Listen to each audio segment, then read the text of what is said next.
Hello, welcome back to Horizons Gaming. My name is Ben, and today we're going to see all of Suzerain 2.0. So last time out, we went to it's not the Champions League, but it's whatever this world's version Champions League is. It's just a game between, Onrika and Monteclar, something like that.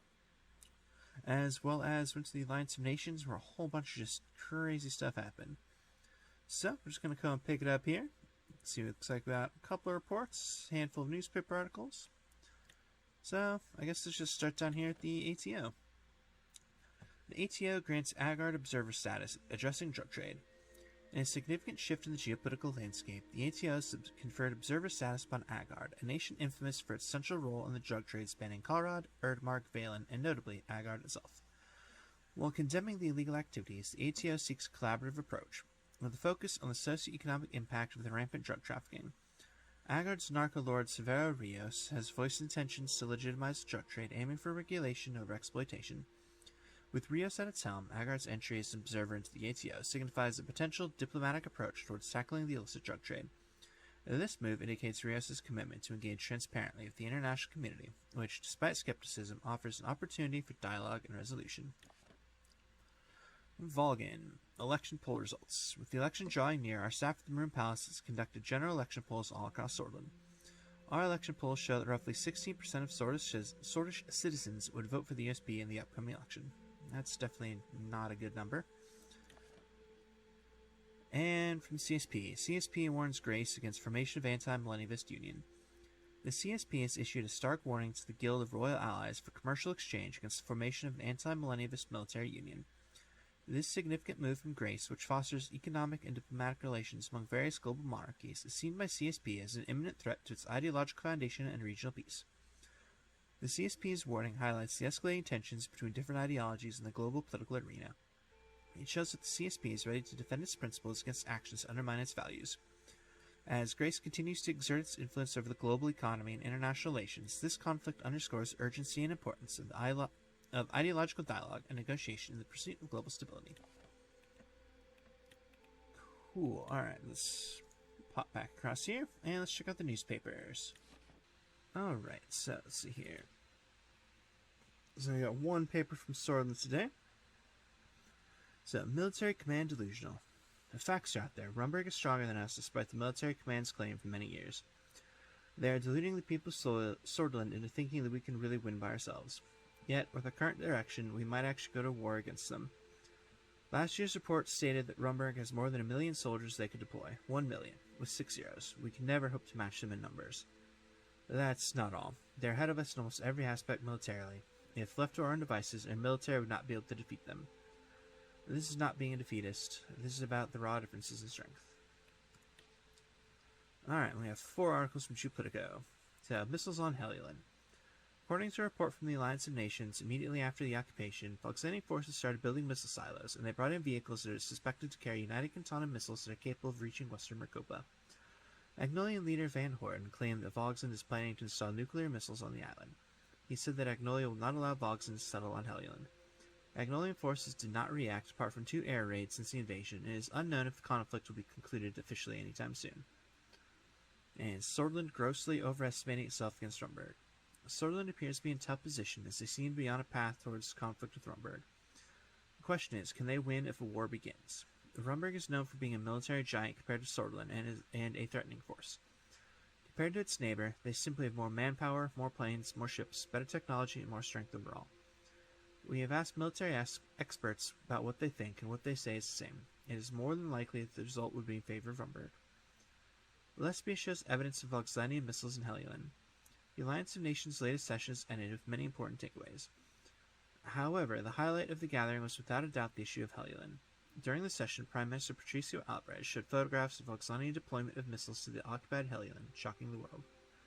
The missile deployment poses an existential threat to every country in Mercopa. At the moment, the peace in the world seems to be hanging by a thread due to the unlawful actions of Volksand. And Chancellor Hagel's disgrace to the Alliance of Nations. The Alliance of Nations' latest sessions ended with many important takeaways. However, the highlight of the gathering was without a doubt Chancellor Hagel. In a display of shameful behavior, Chancellor Hagel has repeatedly interrupted the Agnolian Prime Minister Van Horten and went so far as to require the intervention of the speaker. We would like to remind that this was a meeting of the leaders of the world, not a village council. As long as this type of behavior continues, how can we ever expect a peaceful and level-headed resolution for the Helluland issue? Cool. Alright. Let's see here. I'm going to head to Holsword to looking at moving our personal wealth to Kyrut. Move personal wealth to Kyrut. My future in Sordland is in doubt. It may be the right time to diversify my resources by keeping my money reserved safely abroad in the case of an unexpected departure. Jeez, okay. On the one hand, I want to keep it just to, stay put and see this out. On the other hand, yeah, those articles don't make me feel very confident in the AN helping us out here. So we might need to bug out. And I mean, it's not like we can't move the money back in the future. I mean, just, probably not in the game, but in general, we could always move the money back if we don't have to leave the country. So we're gonna do it just in case here. Oh my, okay. That's not good. Alright. Let's see. Got a report from the Republic of Kyrut. President's finances welcome to Kyrut.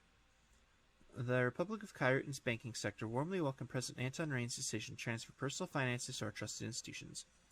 This act further solidifies the financial relationship between Kyrut and Sordland, and the Chancellor extends assurances of utmost security and confidentiality regarding these assets. Oh, there's one in Holsword as well. Money transfer completed. The Bank of Kyrut is happy to inform you that the transfer of your personal assets is completed successfully. It will take approximately 30 business days for the amount to be withdrawable in local territory. Thank you for choosing BOK. Cool beans. Okay. And that's what I was afraid of. It's a phone call with the Queen of Rumberg. This can't be good. I was in my office, waiting for the call that could potentially change the future of Eastern Maricopa. The phone started ringing. I took a deep breath as I held it to my ear.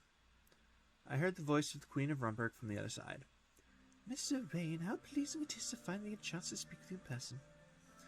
I'm Queen Beatrice Livingston, the Queen of the Four Corners of Maricopa, defender of Castle Zarbao, conqueror of the Tranquil Sea, stout protector of the ancient lands of Rum, descendant of the most honorable King Edward I, and ruler of Rumberg. It's very nice to finally talk to you as well. Excellent. Now, given the circumstances, I never thought I would be giving a personal phone call, yet here we are. Even after what Sordland has done, I'm showing you my willingness to talk instead of cutting off communication. I'd like to know what we did exactly. All we did was try to be as diplomatic as possible, but okay. Alright, why did you call? Please listen to me carefully. This is your last chance. One does not have to look far to see the situation your military is in. I am offering you a peaceful way out of your dire situation. My demands are simple. You give us control of our stolen ancestral homelands, Estor and Arbel. Those cities are surely of lesser importance to you, judging by the way your countries treat them. That's all I ask. If you fail to comply, to put it simply, we will take them by force. A war, Mr. Blaine. So please, I beg you to have reason. Think of your citizens. Think of your people. Do not enter a war that you have no chance of winning. Only Estor and Arbel, nothing else? Well, that's all. Your two least important cities. Do you comply with my demands? I mean, what are two backwater cities in the name of peace? I accept. Most exquisite. Mr. Rain, you've proven yourself to be a better leader than I thought. You've protected your citizens and fulfilled your duty, and for that I applaud you. You'll pay for this one day. No need for additional adversity at this point. My people talk to your people and make the deal official.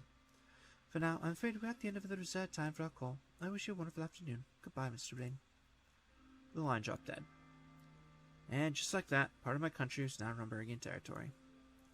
The decision wouldn't make me popular, but it was better than the alternative. Alright, and just like that, moving money out of the country might have been a good idea. Jeez.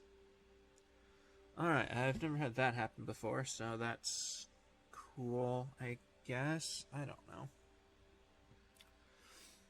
Alright, well, let's just keep going here. We're almost to the end, so it's all good.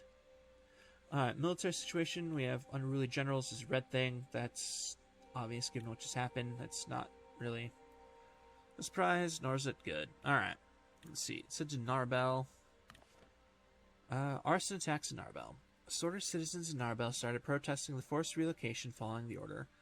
Rumburgian flags were burned, and during the increasingly violent protests, arson attacks occurred all over the city. Firefighters are tending the scenes. Cool.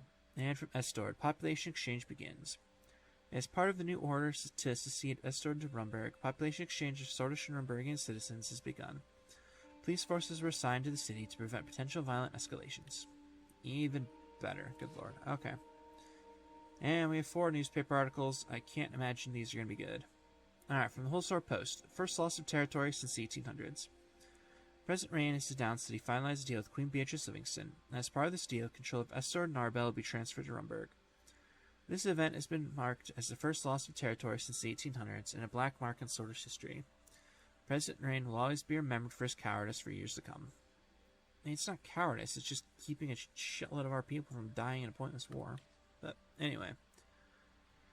Alright, from the Lockhaven Times, enemy of Sordland. Wow, that's good. In a controversial move, President Rain ratified a deal with Rumburg, ceding Estord and Narbel in exchange for security. This decision has ignited outrage among Sordland citizens, questioning the integrity of our leadership. The inhabitants of Estord and Narbel, who have lived there for centuries, now face uncertain futures and their livelihoods are endangered by the administration's actions. Their anger resonates with many Sortish citizens who are appalled by this relinquishing of national sovereignty. This deal sets a dangerous precedent, inviting exploitation by foreign powers, undermining our global standing. Sortish citizens must now confront the possibility that their greatest adversary is not an external threat, but President Rain himself. In response, it is crucial for the people of Sordland to remain vigilant and hold their leaders accountable for their actions. From the Radical, coward Rain sells country to Rumburg. Never before have we seen such a gutless, spineless coward like Rain to top this country. We're speechless. Our very own president has decided to bow his head to Rumburg and sold Estord and Narbel to Rumburg. These cities were won with the sacrifices made by our veterans, yet he dares to spit on their sacrifices and go on their graves. We have a traitor for a president. He is guilty without a doubt. He needs to pay for his crimes. We don't know what kind of deals he must have made with his master, the Queen, but here's the truth. Rain must go, one way or another. It's odd that even the Radical is advocating for war, but okay. And Geopolitico. Sordland secedes Estord and Narbel. With an unexpected move, President Rain has accepted the decades-long demands of Rumburg and seceded the 2 Sortish cities, Estord and Narbel, to Rumburg. Whether this was an attempt to maintain peace or a display of weakness on Sordland's part, one thing is certain. President Rain will be in trouble at home. Sortish citizens, especially in Estord and Narbel, cried foul, and many more are joining them in the protests against government. President Rain's seat seems shaky at best for now. Fantastic. Alright, well, I guess it's the whole sort of private meeting with David Vichy. David had scheduled a private meeting with me, but he didn't specify what it was about. I heard a knock on the door. Yeah, Mr. President, may I come in? Yes, David, please come in. Thank you. He slowly made his way towards the chair in front of my desk and sat down. First of all, thank you for your time. Anything for you, David. I wanted to ask how you're doing. Honestly, I'm tired, David. I'm tired of it all. Oh, I know the feeling. Trust me, I know. Sometimes you just want to throw away all the responsibility and escape. Perhaps into the wilderness, perhaps to the sea. Yes, exactly. That's what I want to do. I want to get away from this office. It is good to fantasize, but unfortunately men of power like yourself are bound by duty and their responsibility to the nation. And he started coughing. Yeah, what a privilege for me. I had the chance to watch my student grow into a fine and strong leader in my lifetime. What a privilege indeed. You have brought form of Sordland. You, my student, actually did it. You don't know how proud I was to be alongside you. It wouldn't be possible without you. You're too kind, Mr. President. David coughed again, this time for longer. I overheard a conversation the other day near your newspaper stand. It piqued my interest, so I kept listening. They were talking about you. They were calling you a die-hard millennialist. What do you think about that? Yeah, I mean, I'm not really a millennialist. My father, Arthur S. Vichy, used to say, always know yourself. He stopped for a moment and took a quiet look at his watch. So, the elections are fast approaching. How are you feeling about your chances? None of these answers make sense, but alright, we'll see. Your uncertainty doesn't suit you, Mr. President. I'm afraid I have an announcement to make to you. Why? What's wrong? After the term is done, I'll be retiring. I mean, I'd be lying if I said I wasn't expecting this. Yeah, I have been in this line of work for many decades now. Swore an oath to myself years ago. I quit if I ever felt like I didn't have the physical capability to serve anyone. At that point, now I've become a hindrance. That time has come, Mr. President. My bones are aching, my hands are shaking, my voice is failing. Besides, I'm sure you can find a younger minister who's a little more full of life. He winked at me and chuckled, which turned into another cough. You've been a mentor, a teacher, and a friend. Thank you for your service to this country. It was an honor, Mr. President. David stood up to leave. I just give him a hug. Before I go, I want to mention something. He looked around before grabbing my arm and lowering his voice. We are probably being watched, so I must be very brief. Be careful of the military. I think they're planning something.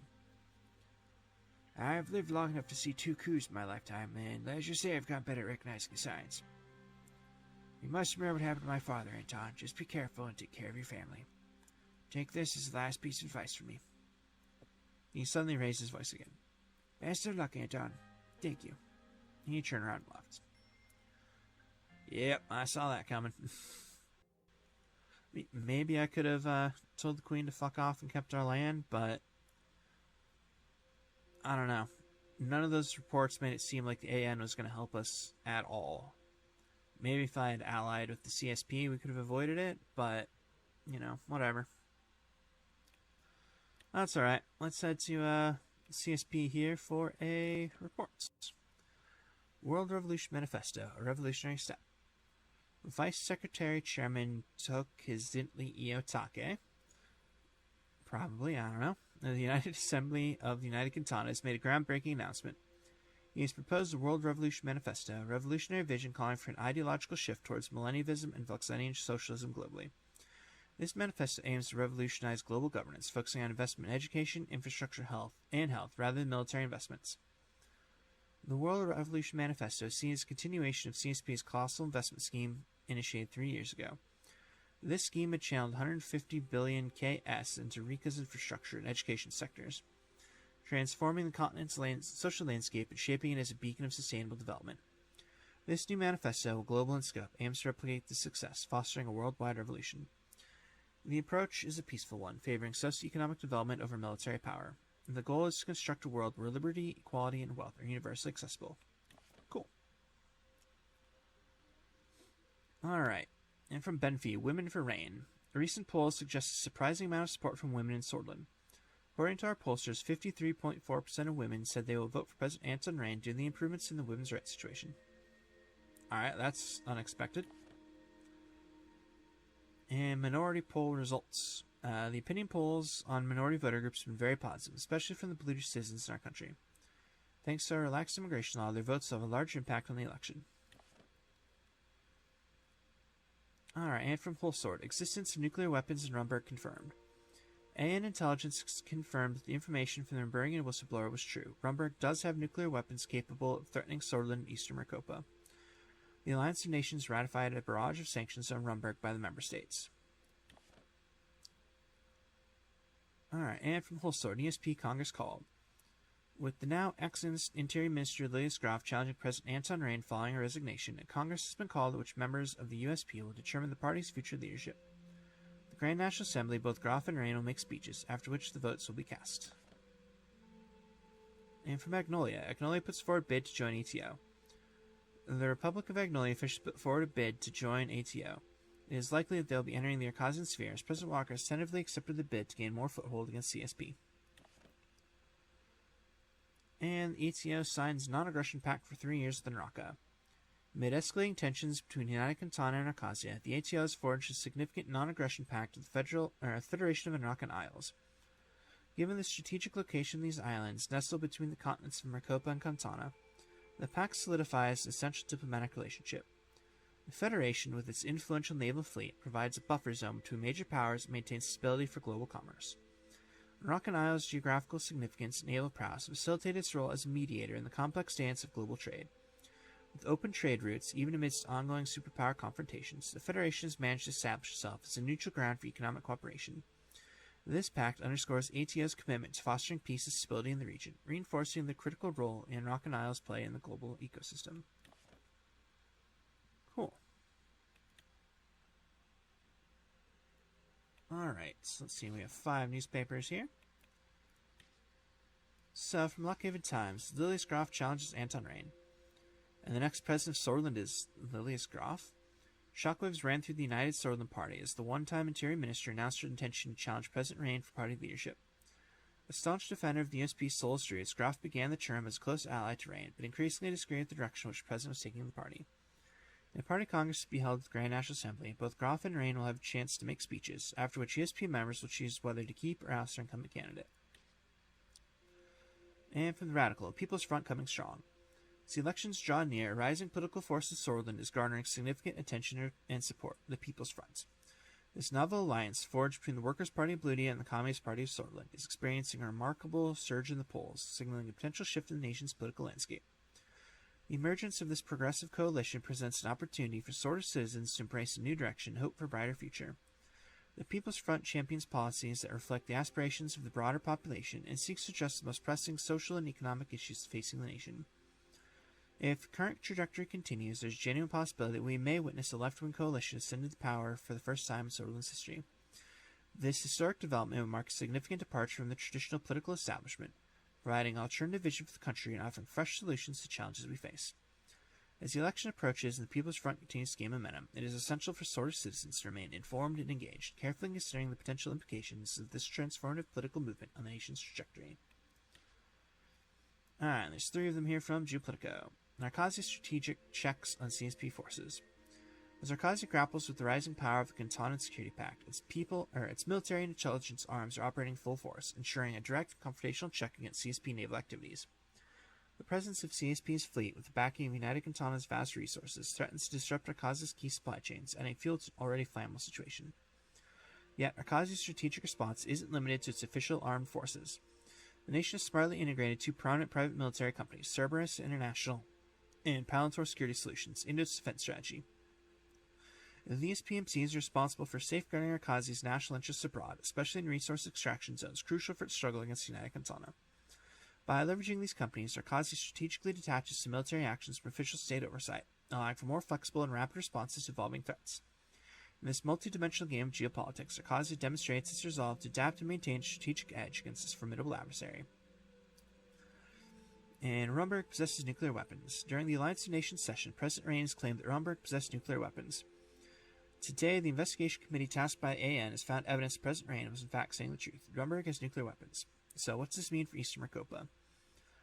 In the region, Rumberg has always been one of the strongest military powers, also one of the most threatening, which secures him the position of being a key player. Possession of nuclear weapons by such a country not only threatens their neighbors' longtime rival Sordland, but also nations that are farther away from their immediate reach. Rumberg's new status as nuclear power will make them a force to be reckoned with. The balance of the world is about to change once again.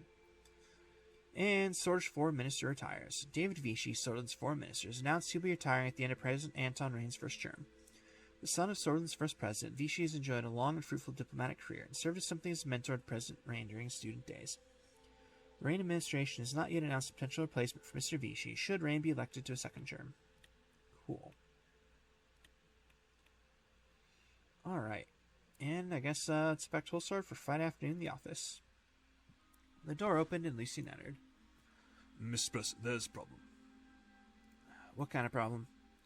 Some cabinet members said they want to speak to you urgently. They're in the White Room. Please follow me. We started walking. Do you know what it's about? I was just told to come get you, sir.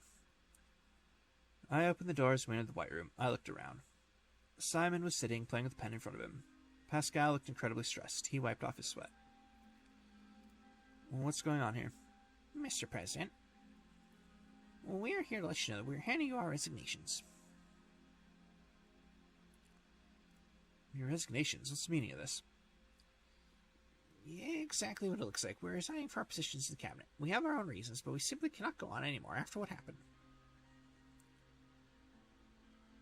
But why? What are your reasons? I suppose we owe you an explanation.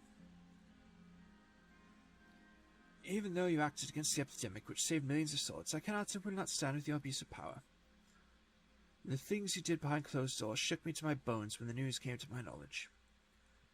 You may have your reasons, Mr. President, that is for the greater good, but the same line of reasoning will simply lead to more atrocious actions. I will hand you my resignation once our term is done, Mr. President. What did I do behind closed doors? Weird, okay. I'm afraid that I find myself too ideologically different to work as the Ministry of Economy for this government. The decisions we've made have proven that to me. I know when to leave my seat. I'll resign at the end of our term. Thank you. It's been a pleasure to work with you. Likewise, Mr. President. I took a deep breath. I looked at their determined faces. I have no choice but to accept resignations. The ministers left, and I took a seat alone in the White Room. He was a true bureaucrat with clear purpose. I respected that about Hole. Pascal's heart was in the right place, and it's sad that he's leaving. People come and people go. Such is life.